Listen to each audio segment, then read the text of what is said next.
என் இனிய தமிழ் மக்களுக்கு என் முதற்கண் வணக்கம். என் குருநாதர் வேதாத்ரி மகரிஷி அவர்களின்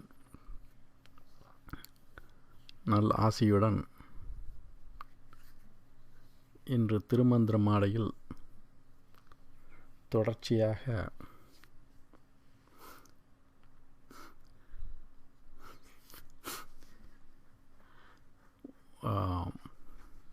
இந்த மூன்றாவது சக்கரம், அதாவது மணிப்பூர சக்கரம் என்று சொல்லப்படுகிற சக்கரத்தில் என்ன நிகழ்கிறது,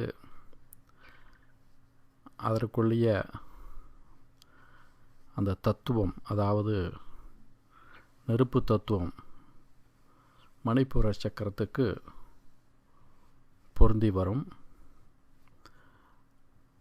அந்த சக்கரத்துக்கு அதிபதி ருத்திரன். அவர் இந்த அழித்தல் என்ற தொழிலை செய்கிறார். சம்ஹாரம் என்பதும் அழித்தல் என்பதும் ஒன்றாகும். ஆனால் அழித்தல் என்பது நிறைய பேர் என்னன்னா தவறாக புரிந்து கொண்டிருக்கிறார்கள். அழித்தல் என்றால் இந்த உலகத்தையே அவர் தான் அழிக்கிறாரு அப்படின்னு நிறைய பேர் தவறாக புரிந்து கொண்டிருக்காங்க. ஆனால் எல்லாரும் நினைக்கிற மாதிரி கிடையாது.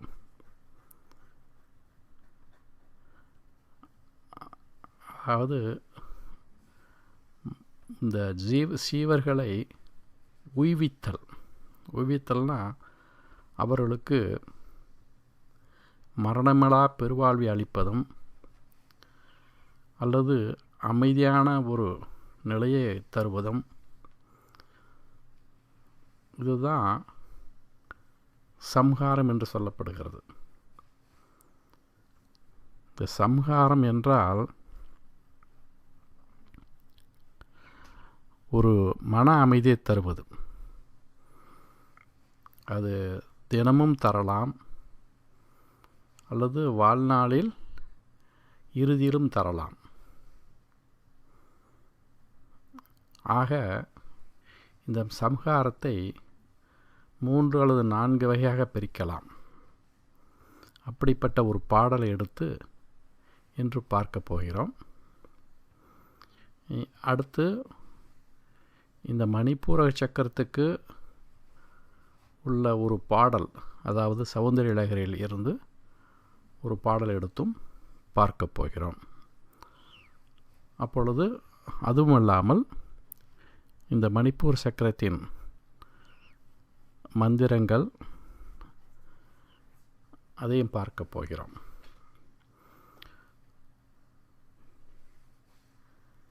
இந்த கடந்த 2 பேச்சு தொடரில் என்ன பார்த்தோம் என்றால், அதாவது மூலாதார சக்கரத்துக்கு 4 இதழ், நாளும் என்பது அந்த பாடல். அதான் நாளும் 2 அப்புறம் 5 6 இப்படி ஆரம்பிக்கும். இந்த 4 என்பது 4 இதழ்களுக்குடைய மூலாதார சக்கரம். 6 என்பது 6 இதழ்கள் கொண்ட சுவாதிஷ்டான சக்கரம். இன்று பார்க்க போவது 5 10 இதழ்கள் கொண்ட மணிப்பூர சக்கரம். ஸோ அந்த சக்கரத்தை பார்க்கும் பொழுது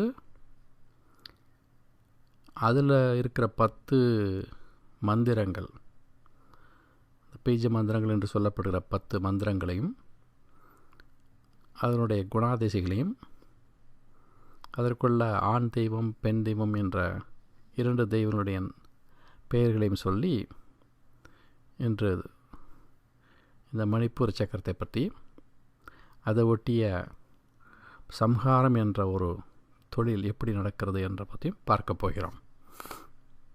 இப்போ திருமந்திர பாடல் என்னென்னா, சம்ஹாரம் தலைப்பில்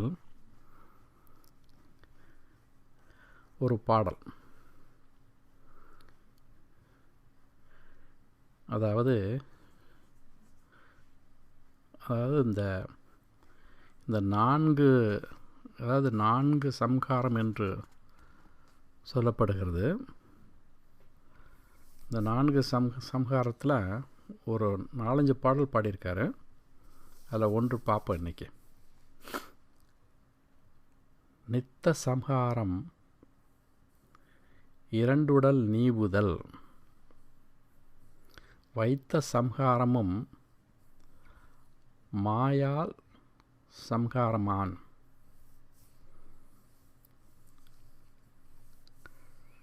சுத்த சம்ஹாரம் மனாதீதம் தோய்வித்தல்,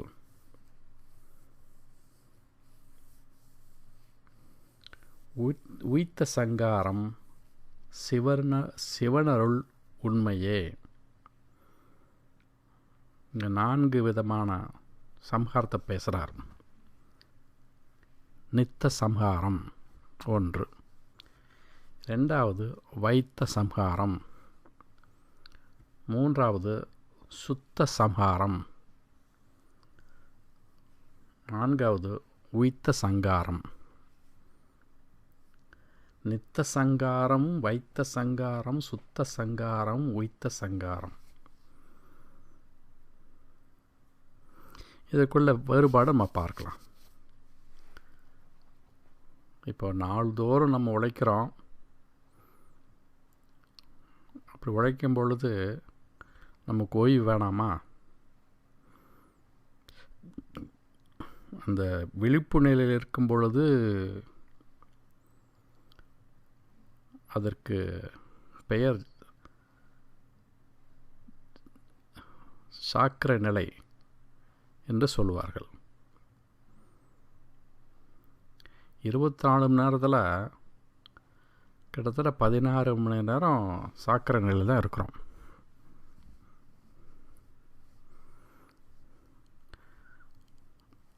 அதில் ரஜோகுணம் அல்லது சாத்வீக குணமும் கலந்திருக்கும். ஒரு மனிதனுக்கு குறைந்தது 6 மணி நேரம் தூக்கம், 8 மணி நேரம் தூக்கம் வரும். அப்போ தான் அடுத்த நாள் நல்லா சுறுசுறுப்பாக இயங்க முடியும். அந்த தூங்கும்போது கிடைக்கிற அமைதி இருக்குது பாருங்கள், அந்த அமைதி தேவை. நம்ம தூங்கும்போது என்ன நடக்குதுன்னு வெளியே தெரியறதில்ல இல்லையா? ஆனால் அது இல்லாமல் நம்மளால் வாழ்க்கை ஓட்ட முடியுமா? அந்த நிலை என்ன? தாமச குணம் பொருந்திய நிலை, நல்ல ஆழ்ந்த உறக்கம். என்ன இந்த உறக்க நிலையில் சமயத்தில் கனவு வரும், இல்லை கனவு இல்லாத நிலையும் இருக்கும். இந்த நிலை ஒரு அமைதியை தரும். இது தினமும் நடக்கக்கூடிய ஒரு நிகழ்ச்சி. அதனால தான் இதை நித்திய சங்காரம் என்று சொல்லுகிறார் திருமூலர். நித்திய சங்காரம் என்பது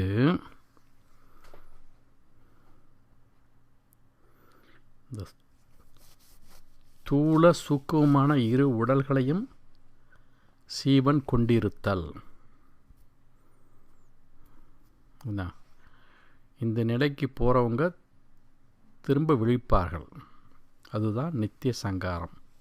அப்போ தினமும் நடக்கக்கூடியது. தூங்கும்போது ஒரு அமைதி கிடைக்குதா இல்லையா? இது எப்படி அழித்தல் என்று சொல்லுவார்கள்? அதுக்கு ஒரு சுகம் கொடுக்குது இல்லையா? சம்ஹாரம் என்றால் சுகத்தை அழிப்பது. எது சுகம் தருவதோ அது சம்ஹாரம். இறைவனாவன் தினமும் நித்திய சங்காரத்தை கொடுத்து ஒரு மன நிம்மதியை கொடுக்குறான். ஒரு 2 நாளைக்கு தூங்காமல் இருந்து பாருங்கள், எப்படி இருக்குன்னு பாருங்கள். மூளை சரியாக வேலை செய்யாது. இந்த டைலருங்களாக இருக்காங்களா, தையல் தொழில் செய்கிறவங்க, இந்தியாவில் தீபாவளி சமயத்தில் ஒரு மாதம் வரையிலும், அது ஒரு மாதத்துக்கு முன்னாடி இருந்தே அவர் சரியாக தூங்குறதில்ல. என்ன, தீபாவளி நெருங்க நெருங்க என்ன ஆகுன்னா ரொம்ப நேரம் வேலை செய்வாங்க.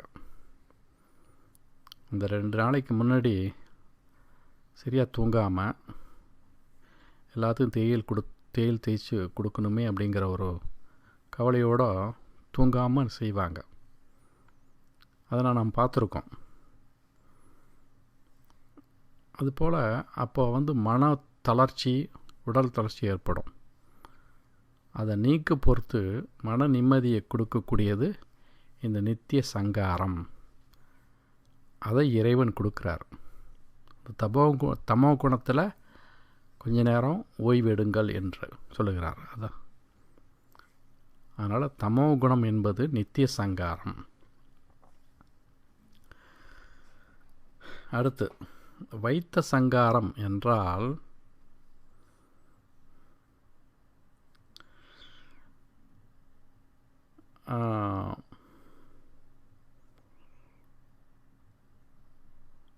வைத்த சங்காரம் என்றால் சற்று மனது, அதாவது இந்த தினமும் ஒரு தூங்கி எழுந்திருக்கிறாங்களே, அதை தவிர ஒரேடியாக தூங்கிடுறது. அப்படின்னா உங்களுக்கு தெரியுது இல்லையா? வைத்த சங்காரம் என்பது ஒரேடியாக தூங்கிறது. அது சாதாரண இறப்புக்கு சமானம். என்ன, அது எல்லாத்துக்கும் தெரியும். அது வாழ்க்கையில் ஒரு தடவை தான் வரும். அப்புறம் சுத்த சங்காரம் என்பது இந்த தியானம் பண்ணுறாங்களே, தியானத்தில் மூழ்கி செயலற்று இருப்பது. செயலற்று இருப்பன அப்படின்னா, தியானத்தில் மூழ்கி சமாதி நிலைக்கு சென்று விடுவார்கள். அப்போது இந்த சமாதி நிலைக்கு சென்று விட்டவர்கள் பார்ப்பதற்கு தமோ குணத்தில் இருப்பதாக தெரியும். ஆனால் அவர்களுடைய நிலை என்னென்னா, இந்த சாத்வீகம் என்ற குணம் உயர்ந்த நிலையில் இருக்கக்கூடிய நிலை தான் அந்த சுத்த சம்ஹாரம், அந்த சமாதி நிலை. அவர்களும் அந்த உலகத்தை மறந்து இருப்பார்கள். அப்படி இருக்கும் நிலையில் சாத்வீக குணம் மிகவும் மேம்பட்டு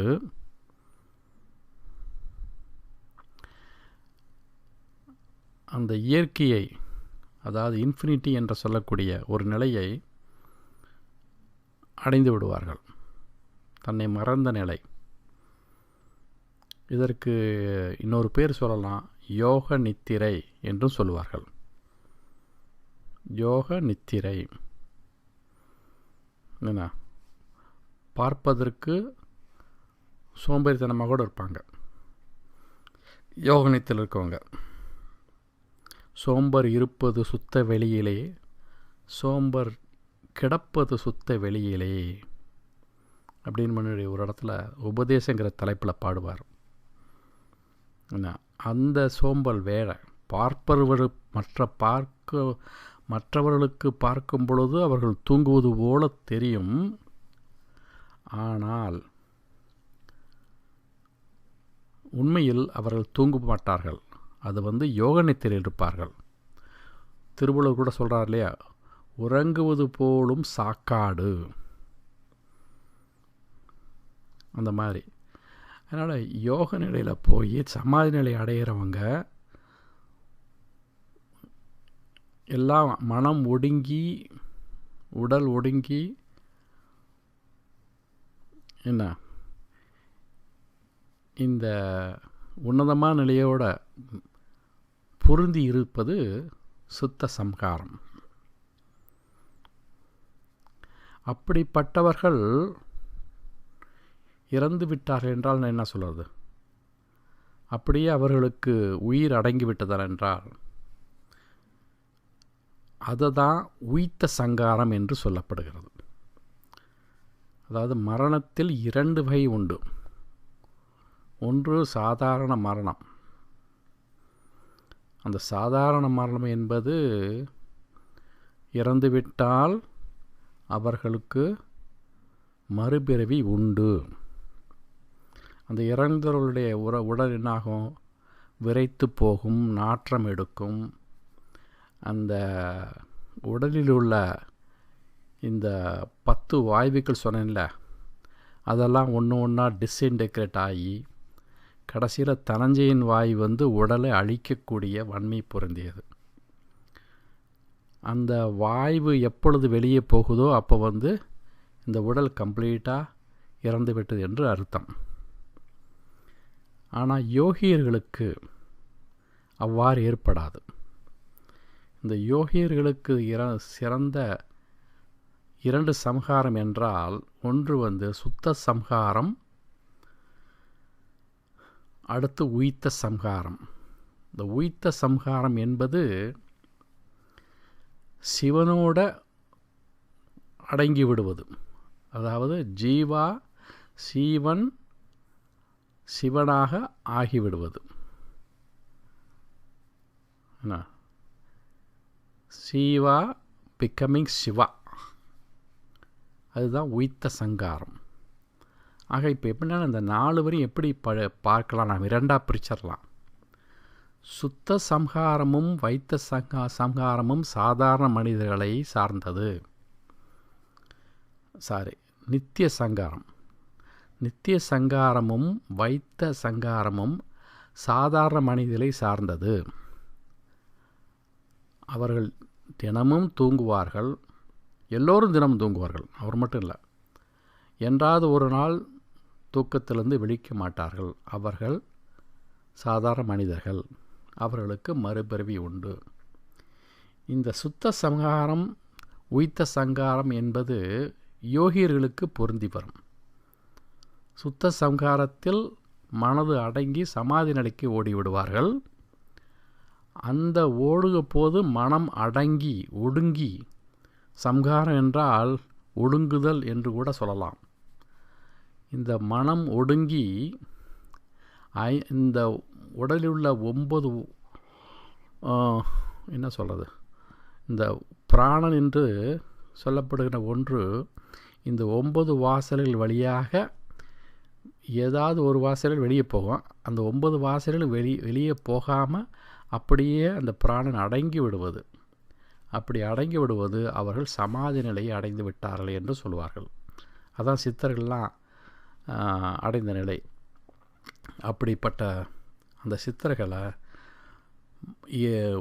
அவங்களுடைய உடலை எரிக்கக்கூடாது, அவர்களை தகுந்த முறையில் அடக்கம் செய்ய வேண்டும். அது பின்னாடி ஒரு இடத்துல வருது, பூரண நெறி குகை என்ற அந்த மாதிரி இடத்துலலாம் நிறைய பார்க்கலாம். அவர்களை எப்படி அடக்கம் செய்யணும் அப்படின்னும், ஏன் எரிக்கக்கூடாது அப்படிங்கிறதெல்லாம் அங்கே சொல்லியிருப்பார். ஸோ ஆக உய்த்த சங்காரம் என்பது சிவனோட ஒன்றுபடுதல். ஆச்சுங்களா? அப்போ இன்னொரு தடவை இந்த பாடலை சொல்கிறேன். நித்த சங்காரம் 2 நீவுதல், வைத்த சங்காரமும் மாயால் சங்காரமும், சுத்த சங்காரம் மனாதீத தோய்வித்தல், உய்த்த சங்காரம் சிவனருள் உண்மையே. ஆக பொதுவாக இந்த தலைப்பில் என்ன சொல்கிறாருன்னா, சங்காரம் என்றால் தவறாக புரிந்து கொள்ள வேண்டாம். ஒரு அமைதியான நிலையையோ அல்லது உன்னதமான நிலையையோ கொடுப்பது தான் சங்காரம் ஆச்சுங்களா. அந்த இதை கொடுக்கக்கூடிய கடவுள் யாருன்னா ருத்ர பகவான். அந்த ருத்ர பகவானை தனித்து கொடுக்கல, அவர் ஒரு காரணமாக இருக்கார், காரணப்பிரியராக இருக்கார். அதற்கு மேலே இருக்கிறவர் அந்த சிவன் தான் ருத்ரனாக இருந்து அந்த தொழிலை செய்கிறார். ஓகே, சிவபெருமான் 5 தொழிலை செய்கிறார், ஆனால் வெவ்வேறு உருவத்திலிருந்து செய்கிறார். ஒன்று பிரம்மாவாக இருந்து படைத்தல் தொழிலையும், விஷ்ணுவாக இருந்து காத்தல் தொழிலையும், ருத்ரனாக இருந்து இந்த சம்ஹார தொழிலையும், மகேஸ்வரனாக இருந்து இந்த மறைத்தல் தொழிலையும், சதாசிவனாக இருந்து அருளுதல் என்ற தொழிலையும் செய்து வருகிறார். இந்த 5 தொழில்கள் இந்த சைவ சித்தாந்தத்தில் மட்டும்தான் இருக்குது, வேறு எங்கேயுமே பார்க்க முடியாது. நீங்கள் இந்த மறைத்தல் அருளுதல் என்பது வேறு எங்கேயுமே பார்க்க முடியாது ஆச்சுங்களா. ஸோ இப்போ இந்த பாடலை பார்த்தோம். சம்ஹாரம் என்றால் என்ன, அதனுடைய வகைகள் என்ன, அதனுடைய தன்மை என்ன அப்படிங்கிறத பார்த்தோம் இல்லைங்களா. இப்போது இதிலிருந்து இந்த மணிப்பூர சக்கரத்தில் தான் இதெல்லாம் நிகழ்கிறது. அங்கே இருக்கும் கடவுள் யார்,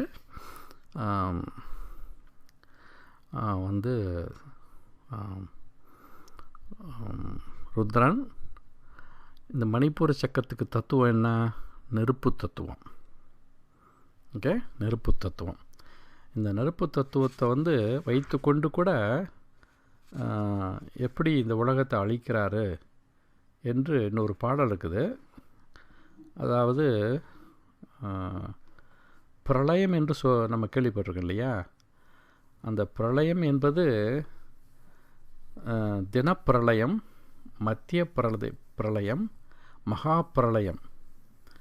அதில் அந்த மகா பிரளயம் என்ற அந்த 3ல் என்னென்னா கர்ப்பத்தின் முடிவு வரும். என்ன அப்போ என்னாகும், இந்த உலகமே அழிந்துவிடும் என்ன அப்படின்னு ஒரு பாடல். அதாவது இளையங்கள் மூன்றினும் ஒன்று கர்ப்பாந்த நிலையென்ற மூன்றினும் நிலை அன்று அழிந்தமை நின்று உணர்ந்தேயானால், நிலை அன்று அழிந்தமை நின்று உணர்ந்தேயானால் அது எப்படி இருக்குமா, உலை தந்த மெல்லரி போலும் உலகம், உலை தந்த மெல்லரி போலும் உலகம். அதாவது கர்ப்ப முடிவில் இந்த உடையில் இட்ட அரிசி நம்ம சமையல் செய்யும் பொழுது என்னாகும், இந்த அரிசி என்ன ஆகும் சொல்லுங்கள் பார்க்கலாம், மேலையும் கீழையும் போயிட்டு வரும். அப்படி ஒரு சுழற்சி மாதிரி தெரியும். அதை கவனிச்சிங்கன்னா, இந்த பாத்திரத்தை கவனிச்சு என்ன ஆகுன்னா, அதை கொதிக்கும், ஆனால் அந்த அரிசி மேலையும் கீழையும் போயிட்டு வரும், ஒரு சுற்றிக்கிட்டே வரும் இல்லைங்களா. மேலும் கீழும் சுழல்வது. அதான் கர்ப்பம் முடிவில் உலையில் இட்ட அரிசி கீழும் மேலும் சுழல்வது போல இந்த மழை தந்த மாநிலந்தான் வெந்ததுவே, மழை தந்த மாநிலந்தான் வெந்ததுவே. இந்த உலையில் விட்ட அரிசி எப்படி சுற்றி வருதோ அதே போல் இந்த அது அதே சமயத்தில் அந்த அரிசி வெந்து சாதமாகும் இல்லைங்களா. அதே போல் மழை தந்த, மலைங்கிறது குறிஞ்சி நிலம், மலையும் சார்ந்த இடம் குறிஞ்சி நிலம். அந்த குறிஞ்சி நிலம் என்ன, குறிஞ்சி நிலம் முதலிய, அதாவது குறிஞ்சி, முல்லை, பாலை, நெய்தல் அப்படின்னு 4 விதமான நிலம் இருக்குது. அந்த குறிஞ்சி முதல் மற்ற நிலங்கள் எல்லாமே வெந்து ஒளியும். எப்போ இருக்கும், எப்போ, கர்ப்ப முடிவில். ஓகே, தினப்பிரளயம் என்பது நித்திய சங்காரம் மாதிரி. மத்திய பிரளயம் என்பது மக்கள் எப்பொழுதெல்லாம் இறக்கிறார்களோ அவர்கள் அப்பொழுதுதான் மத்திய பிரளயம். மகா பிரளயம் என்பது இந்த உலகமே அழிவது.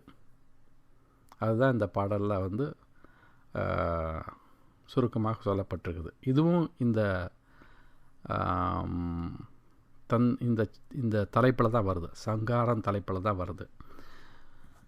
ஓகே, இன்றைக்கு இப்போது சௌந்தரலகரி போவோமா? ரைட். இந்த இப்போ பார்க்குற பாடல் 40வது பாடல். அது மணிப்பூரக சக்கரத்தை வைத்து பாடப்பட்டது. மணிப்பூரக சக்கரத்துக்கு அதிபதி அதாவது பொருந்திய தத்துவம் நெருப்பு தத்துவம். நான் போன வகுப்பில் சொன்னேன், கொஞ்சம் மாற்றி சொல்லிட்டாங்க. இந்த மணிப்பூர தத்துவத்துக்கு நீர் தத்துவத்தை வச்சு பேசிட்டாங்க. அதே போல் சுவாதிச சக்கரத்துக்கு நீர் தத்துவத்துக்கு பதிலாக நெருப்பு தத்துவத்தை வச்சு பேசியிருக்காங்க. அது கொஞ்சம் அந்த காலத்தில் இந்த பாடலை பாடினவங்க எந்த நோக்கத்தோட பாடினாங்கன்னு தெரியாது. ஆனால் அப்படி தான் அமைச்சிருக்குது. இதில் ஒரு குழப்பம் இருக்குன்னு நான் முன்னாடி சொன்னேன். அது போகட்டும். நம்ம இந்த மணிப்பூர சக்கரத்துக்கு என்ன பாடல் பாடியிருக்காரு அதான் நம்ம பார்க்க போகிறோம். இந்த பாடல் எப்படி ஆரம்பிக்குதுன்னா, தடித்வந்தம் சக்தையா திமிர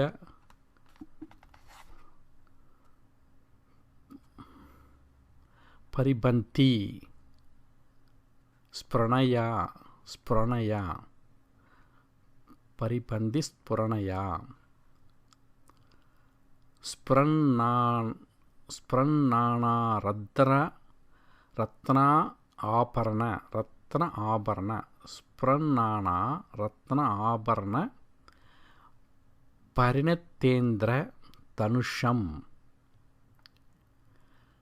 தவ சியாமம் மேகம் கமபி மணிப்பூரேக சரணம் நிஷேவ வர்ஷந்தம் ஹரமிகிர தப்தம் திரிபுவனம். இப்போ கொஞ்சம் இதை சற்று விளக்கமாக பார்க்கலாம். அதாவது கொஞ்சம் இதுலேயும் கொஞ்சம் மாறி மாறி நம்ம சொல்லணும். இந்த 3வது அடியில் இருக்கிற தவ இருக்கு இல்லையா, அதை முன்னாடி போட்டுக்கணுங்க. தவ என்றால் உன்னுடைய அந்த அதே 3வது வரியில் மணிப்பூர ஏக சரணம் என்று இருக்குது பாருங்களேன். தவ மணிப்பூர ஏக சரணம். இந்த இடையில் சியாமம் மேகம் கமபி அதை இப்போ விட்டுடுங்க, அது பின்னாடி பார்க்கலாம். தவ மணிப்பூர ஏக சரணம். அதாவது மணிப்பூர சக்கரத்தில் முக்கியமான உறைவிடமாக கொண்டதும், மணிப்பூர சக்கரத்தை முக்கியமான உறைவிடமாக கொண்டதும். தவ என்பது உன்னுடைய. அப்புறம் முதலடிக்கு வரணும் நீங்கள். திமிர பரிபந்தி ஸ்பிரணயா. திமிர பரிபந்தி ஸ்பிரணயா, இதற்கு விளக்கம் என்னன்னா, இருட்டுக்கு சத்துருவை போல் பிரகாசிக்கும். இருட்டுக்கு யார் சத்துரு? வெளிச்சம் இல்லையா? ஸோ வெளிச்சம் போல் பிரகாசியும். அப்புறம் அந்த வரியிலேயே வரக்கூடிய சக்தையா, அதாவது தடித்வந்தம் சக்தையா. அந்த சக்தியாங்கிறது எடுத்துங்க. அதாவது இருட்டுக்கு சத்துருவை போல் பிரகாசிக்கும் சக்தையா. சக்தியா என்பது பராசக்தியாகிற, அப்படி பார்க்கணும். அப்புறம் முதல் அடியில் முதல் வரி தடித்வந்தம். தடித்வந்தம் என்பது பராசக்தியாகிய மின்னல் கொடியுடன் கூடியதும். அதாவது பேர் அதுதான் தடித்வந்தம். அப்புறம் இந்த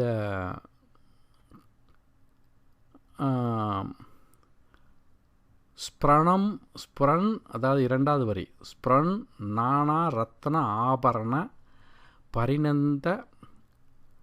பரிணத்த இந்திர தனுஷம். ஸ்புரன் நானா ரத்ன ஆபரண பரிணத்த இந்திர தனுஷம். இந்த ரெண்டாவது வரி, இதுக்கு ஒரே வரிக்கு ஒரு விளக்கம் என்னென்னா, அதாவது மின்னல் கொடியுடன் கூடியதும் அது வந்து தடித்வந்தம் இல்லையா. இந்த ரெண்டாவது வரிக்கு அர்த்தம் என்னென்னா, பிரகாசிக்கும் நானாவிதமான இரத்தன ஆபரணங்களாகிய இந்திர வில்லுடன் கூடியதும். ஓகே, அப்புறம் சியாமம். இப்போ இந்த சியாமங்கிறது எங்கே இருக்குது? இந்த மூணாவது அடியில் வருது பாருங்கள், தவ சியாமம் என்று சொன்னேன்ல, அந்த சியாமம். அதாவது சியாம என்றால் கருத்ததும், கருத்த நிறைமுடையதும். அப்புறம் ஹர மிகிர, இப்போ நாலாவது வடிக்கு வரணும். ஹர மிகிர தப்தம், ஹர மிகிர தப்தம். ஹரனா இங்கே ருத்ரன், கரெக்டாக வந்துச்சுங்களா? ருத்ரன் வந்து மூன்றாவது சக்கரத்துக்கு அதிபதி. அதனால் ருத்ரன் ஆகிய பிரளய கால சூரியனால் எரிக்கப்பட்ட, ஓகே, எரிக்கப்பட்ட. அப்புறம் திரிபுவனம், இந்த கடைசியில் இருக்குது பாருங்கள், நாலாவது வரியில் கடைசியில் திரிபுவனம். திரிபுவனங்கிறது மூவுலகம். ஸோ இந்த மூவுலகத்தையும், ஓகே, மூவுலகத்தையும். வர்ஷந்தம் என்பது எங்கே வருதுன்னா, இந்த நாலாவது வரியில் இரண்டாவது அடி, நாலாவது வரியில் இரண்டாவது வார்த்தை வர்ஷந்தம். வர்ஷந்தம் என்னன்னா, வருஷம் பூரா மழை பொழிந்து குளிர செய்வதும் என்ன வர்ஷந்தம். கமபி மேகம், அந்த மழை பெய்வதற்கு என்ன வேணும்? மேகம் வேண்டும் இல்லையா. ஸோ அந்த குளிர செய்வதும், மழை பொழிந்து குளிர செய்வதும் ஆகிய அந்த கமபி மேகம் என்பது அதிசயமான மேகம் போன்ற உன்னுடைய சதாசிவத்தை நிஷேவேன்னு முடியுது. நிஷேவேங்கிறது எங்கே வருது? முதல் அடி என்னது, அதாவது இந்த நான்காவது அடியில் முதல் வார்த்தை நிஷேவே. அப்படிப்பட்ட அந்த சதாசிவ தத்துவத்தை, என்னது, உனது சதாசிவ தத்துவத்தை நான் சேவிக்கிறேன், அன்புடன் சேவிக்கிறேன் என்று சொல்லப்படுகிறது. ஏன்னா இப்போது நான் வந்து இந்த பாடலை அப்படியே நான் உங்களுக்கு கொடுத்துருக்கேன். அதில் அந்த ஒரு பாக்ஸில் இருக்கும் இல்லையா. அதனால் அதை படித்துக்கிட்டு இதை அப்படியே பொருட்கொள்ளணும். இன்னொரு அந்த பொருள் மட்டும் சொல்கிறேன். உன்னுடைய மணிப்பூரக சக்கரத்தை முக்கியமான உறைவிடமாக கொண்டதும், இருட்டுக்கு சத்துருவை போல் பிரகாசிக்கும் பராசக்தியாகிற மின்னல் கொடியுடன் கூடியதும், பிரகாசிக்கும் நானாவிதமான இரத்தன ஆபரணங்களாகிய இந்திரவில்லுடன் கூடியதும், கருத்ததும், ருத்ரனாகிய பிரளய கால சூரியனால் எரிக்கப்பட்ட மூவுலகையும் மழை பொழிந்து குளிர செய்வதும் ஆகிய அதிசயமான மேகம் போன்ற உனது சதாசிவ தத்துவத்தை சேவிக்கிறேன். என்ன சுற்றி போட்டு ஒரு இந்த பாடல் படிக்கிறப்போ தலையே சுற்றுது.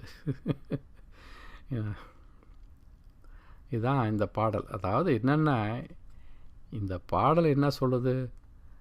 மணிப்பூர சக்கரத்தை பற்றி, அதற்குள்ள இந்த தெய்வமான அந்த ருத்ரமூர்த்தியை சதாசிவம் என்று சொல்லப்படுகிற ருத்ரமூர்த்தியை நான் தினமும் செவித்து வருகிறேன் என்று இந்த பாடலாசிரியர் இதை எழுதுனவர் சொல்கிறார். வேறு ஒன்றும் இல்லை. ஆக இந்த நெருப்பு தத்துவம் வந்து இந்த என்ன சொல்கிறது, இந்த மணிப்பூர சக்கரத்துக்கு உடையதாகும். இன்னொன்று சொல்ல மறந்துட்டேன் போன வகுப்பில். இந்த பஞ்சபூத தலங்கள் என்பது தமிழ்நாட்டில் இருக்குது. இந்த பஞ்சபூத தலங்கள் வந்து முதல் பாடல் சொன்ன மூலாதாரத்தை பற்றி அந்த அது வந்து பூமி தத்துவம் இல்லையா, பிருத்திவி தத்துவம் சொல்லுவாங்க. பிருத்திவி தத்துவம், ஜலத்தத்துவம், அப்புறம் நெருப்பு, அப்புறம் காற்று, அப்புறம் ஆகாயம் இப்படி வரும். அந்த பிருத்திவி தத்துவத்துக்கு அந்த பஞ்சபூத தலங்களில் எது முதன்மையானதுன்னா முதல் தத்துவத்துக்கு இருப்பது திருவாரூர். ஓகே, அடுத்தது நீர் தத்துவத்துக்கு உரிய இடம் வந்து திருவானைக்காவ். அப்புறம் நெருப்பு தத்துவத்துக்கு உரிய கோயில் எங்கே இருக்குது, ஆலயம் திருவண்ணாமலை. அப்புறம் காற்று தத்துவத்துக்கு காளஹஸ்தி, ஆகாய தத்துவத்துக்கு சிதம்பரம். சரிங்களா? ஸோ நான் பின்னாடி ரெண்டு தத்துவத்தையும் பார்க்க போகிறோம். அதாவது காற்று பற்றியும், காற்று தத்துவத்தை பார்க்கும் பொழுது இந்த மறைத்தல் என்ற தொழிலை பார்க்க போகிறோம். அப்புறம் ஆகாய தத்துவத்தை பார்க்கும் பொழுது அருளுதல் என்ற தொழிலை பற்றி பார்ப்போம் அடுத்த 2 பேச்சிலையும். இன்றைய பேச்சில் நம்ம பார்க்கறது சங்காரம் என்ற அழித்தல் தொழிலை செய்யக்கூடிய அதுக்குள்ள பாடலை நம்ம இன்றைக்கி பார்த்தோம். ஆச்சுங்களா? இப்போது இந்த சக்கரத்தை பற்றி இனி நான் கொஞ்சம் சற்று விளக்கமாக பார்க்கலாம். அதுக்குள்ள தெய்வங்கள் யார், அப்புறம் அந்த இதழ்கள் என்ன, அதுக்குள்ள மந்திரங்கள் என்ன அப்படிங்கிறத பற்றி பார்த்து இந்த பேச்சை முடித்து கொள்ளலாம்.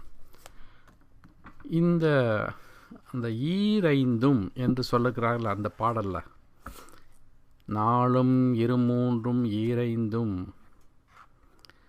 ஈரைந்தும்னா 10 இதழ்கள் கொண்ட மணிப்பூரக சக்கரம். இப்போ அதுக்கு அதிபதி யார்?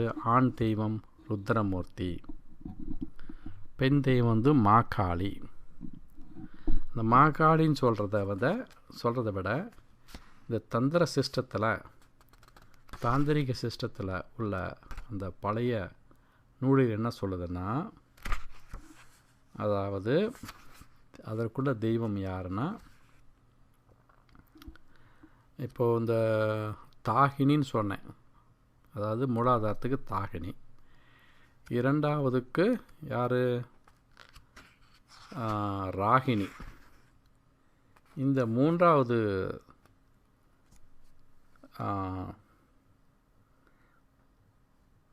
இந்த பெண் தெய்வத்துக்கு பெயர் என்னென்னா லாகினி, LAKINI.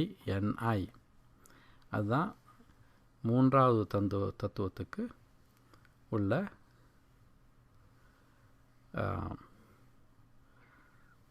பெண் தெய்வம் லாகினி. ஆண் தெய்வம் வந்து ருத்ரமூர்த்தி. ஆச்சுங்களா? இப்போது இதுக்குள்ளே அந்த 6 இதழ்கள் இருக்குதுல்ல, அதற்கு 6 விதமான மந்திரங்கள். அந்த இதழ்களுடைய, தாமரை இதழ்களுடைய அந்த சக்கரத்துக்கு நடுவில் இருப்பது ரங் என்ற மந்திரம். அதுதான் அதற்குள்ளேயே சிறப்பான மந்திரம். ரங், RANG, ரங். என்ன அந்த மந்திரத்தை சுற்றிலும் அந்த இந்த சக்கரத்தை சுற்றிலும் என்ன இருக்குது? 6 இதழ்கள் இருக்குது. அந்த 6 இதழ்களுக்கும் ஒவ்வொன்றுக்கும் ஒரு மந்திரம் இருக்குது. அந்த மந்திரம் என்னன்னா, டங், தங், லங், தங், தங், அப்புறம் இன்னொரு தரம் தங், தங், யங், எங்கு கிடையாது, நங், பங், பங், அப்படி ஆரம்பிக்குது. 10 வரும். அதாவது சில மந்திரம் திருப்பி வருது. தங், DANG, அப்புறம் DHANG, அடுத்தது RLANG, அப்படி ஒரு மந்திரம். அப்புறம் TANG, அப்புறமேல திரும்ப THANG, திரும்ப வந்து இந்த இடத்துல தப்பாக என்னன்னு தெரியல. திரும்ப 2 தடவை வருது. தங், DADANG, தென் DHANG. அப்புறம் நங், NANG, பங், PANG. தென் அடுத்தது பங், PHANG. ஸோ இந்த 10 மந்திரங்களும் 10 இதழ்களுக்கு உரிய மந்திரங்கள் ஆச்சுங்களா. இப்போது இந்த மந்திரத்தினுடைய இந்த சக்கரத்தினுடைய விசேஷ அம்சங்களை பார்க்கலாம். எப்படின்னா,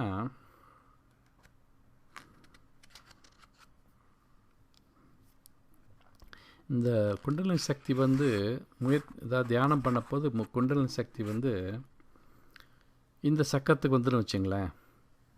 அப்போ என்னென்ன நிகழ்ச்சிகள் ஏற்படும் அப்படின்னா, அந்த சக்கரத்தில் குண்டலினி சக்தி தங்கிட்டுச்சுன்னு வச்சுங்க, வயிற்று தொல்லை உண்டாகும், ஜீரண சக்தி பாதிக்கப்படும். அது தெரிஞ்சுங்க. முக்கியமான தெரிஞ்சுக்க வேண்டியது, ஜீரண சக்தி பாதிக்கப்படும். அதனால் ஏன்னா அது வந்து இங்கே இருக்கிற கடவுள் வந்து ஃபயர் காட், சீரணத்தை உண்டு பண்ணக்கூடியது ஃபயர் காட். அந்த 10 வாயுக்களில் இருக்கிற ஒரு வாயு சொன்னேன்ல, அதுக்கு பேர் சமானன் என்று சொல்லுவார்களே, அது வந்து இந்த பகுதியிலிருந்து தான் செயல்படும். அது வந்து டைஜஸ்டிவ், அதாவது இந்த ரங்குங்கிற மந்திரம் இருக்குல்ல, அந்த மூல மந்திரம், இந்த இதுக்குள்ள மூல மந்திரம், அதை வந்து நம்ம ப்ரொனவுன்ஸ் பண்ணும் பொழுது, தியானத்து மூலமாக அதை வந்து மனதில் நினைக்கும் பொழுது நம்மளுடைய இந்த சீரண சக்தி அதிகமாகும். ஓகே. அது மட்டும் இல்லாமல் அந்த சத்துக்களை உறைஞ்சக்கூடிய சக்தி அதுவும் அதிகமாகும். அடுத்தது ஆயில் வந்து அதிகமாகும். என்ன, ஸோ இந்த மாதிரி குணங்கள்லாம் இதுக்கு உண்டு. இதற்கு வந்து என்னென்னா, இங்கே வந்து தங்கிடக்கூடாது. தங்குச்சுன்னா வயிற்று தொல்லைகள் வரும், சீரண கோளாறு வரும். அதை பார்த்துக்கணும். இந்த முதல் 3 சக்கரம் இருக்குல்ல, அதாவது மூலாதாரம் முதற்கொண்டு மணிப்புரம் வரணும், இது வந்து கீழ்நிலை சக்கரம் சொல்லுவாங்க. இந்த கீழ்நிலை சக்கரத்தில் எந்த சக்கரத்துலேயும் இந்த குண்டலினி சக்தி அதிக நாள் இருக்கக்கூடாது, அங்கே தேங்கிடக்கூடாது. அப்படி தேங்கிச்சுன்னா அதுக்குள்ளே கெட்ட பலன்கள் அதிகம். அது தேங்காமல் பார்த்துக்கணும். இந்த 3ஐயும் கடந்துச்சுன்னா அப்புறம் இதுக்கு அநாகத சக்கரத்துக்கு சக்தி வந்துச்சுன்னு வச்சுக்க, அதுக்கு பிறகு பெரும்பாலும் நன்மையே விளையும். இன்னொன்று சொல்லுவாங்க, இந்த 3வது சக்கரத்தில் வந்து வெற்றி பெற்று விட்டால் அவர்களுக்கு இந்த தந்திரம்லாம் செய்வாங்களா, மேஜிக்லாம் செய்கிறாங்களா, அந்த பவர் வருமா, அந்த சக்தி. மேஜிக் செய்கிறவங்களாம் இந்த சக்கரம் அதிகமாக வேலை செய்யணும்னு வச்சுங்களேன் அவங்களுக்கெல்லாம். ஸோ இது மாதிரி இதுக்குன்னு ஒரு ஸ்பெஷல் கேரக்டர்ஸ் வச்சுங்களா. ஏன் அப்புறம் மேலே போக போக விசித்திக்கெலாம் போக போது நல்ல இனிமையான குரல். அப்புறம் ஆன்யா சக்கரத்துக்கு போகும்போது, அதாவது காக்னிஷன், அதாவது இன்ட்யூஷன், நல்ல அறிவு நல்லா தெளிவாகும், சிந்தனைகள் வரும், நல்ல ஒரு நினைவுகள், அதாவது புரியாததெல்லாம் புரியும். அதெல்லாம் ஒவ்வொரு அந்த சக்கரத்தினுடைய குவாலிட்டி. ஸோ ஆக இன்றைக்கு பார்த்தது வந்து ஒரு திருமந்திரத்திலிருந்து ஒரு பாடலும், அடுத்து சௌந்தர்யிலிருந்து ஒரு பாடலும், அப்புறம் அந்த சக்கரத்தை பற்றி கொஞ்சம் அதனுடைய மந்திரங்களை பற்றி பார்த்தோம். ஆக இன்றைக்கு பேசுனது இது போதும்னு நினைக்கிறேன். அடுத்த பேச்சில் அடுத்த சக்கரம், அதாவது அநாகத சக்கரத்தை பற்றி. அநாகத சக்கரம் இருதய சக்கரம் சொல்லுவாங்க, ஹார்ட் சென்டர். பிகாஸ் அதுதான் ரொம்ப முக்கியமானது. எல்லா சக்கரத்துக்கும் நடுவில் இருக்கிறது. ஏன்னா ஹார்ட் இருக்கிறனால அங்கே இருதயம் இருக்கு இல்லையா, அந்த இருதய துடிப்பில் என்ன அர்த்தம், மனிதன் அவுட்டுன்னு அர்த்தம் இல்லையா, க்ளோஸ். ஸோ அதனால் அதுக்குன்னு அதுதான் centre of the all the chakras. So அதுக்கும் தனி முக்கியத்துவம் இருக்குது. அது அடுத்த வகுப்பில் அடுத்த பேச்சில் பார்க்கலாம். ஸோ இன்றோட இந்த பேச்சை முடித்துக் கொள்கிறேன். என்னுடைய பேச்சை கேட்கப் போவதற்கு முன்கூட்டியே நன்றி தெரிவித்து கொண்டு வாழ்க வளமுடன் என்று சொல்லிக்கொண்டு இன்று முடித்துக் கொள்கிறேன். வணக்கம்.